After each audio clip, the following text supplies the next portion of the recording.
একদম। বিয়ের সময় তুমি দেখো নাই চাইনিজ না বাংলাদেশি না জাপানিজ? হ্যাঁ, এখন কেন বলতেছো?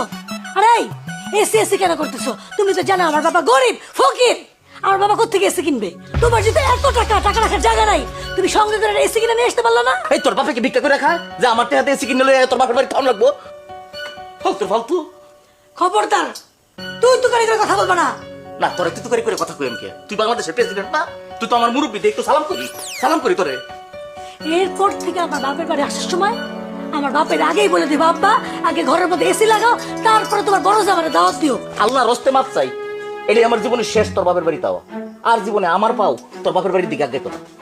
তুই দয়া করে তোর ছোট বোন একটু রাজি করা।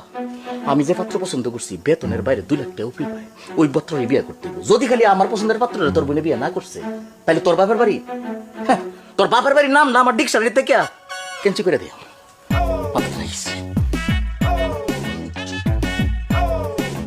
গরম বেশি বেশি গরম হ্যাঁ।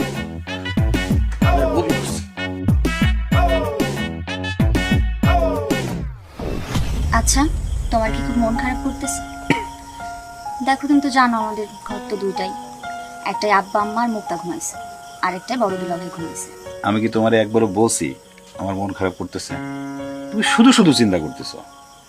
শোনো বউ, তোমার একটা কথা বলি। আমার নানা বাড়ি গ্রামে, সেটা তো তুমি জানো। আমার যখন ছোট্টবেলা, তখন আমরা সবাই মিলে নানা বাড়ি বেড়াতে যাইতাম। আর আমার নানি তখন বেঁচে ছিল। আমার নানি উঠানের মধ্যে বসে সবাইকে নিয়ে গল্প শোনাইতো। আমার নানা বাড়িতে কিন্তু কারেন্ট ছিল না। এই যে কুপির আলো আছে না, এই কুপির আলো জ্বালায় গল্প শোনাইতো, রূপকথার গল্প।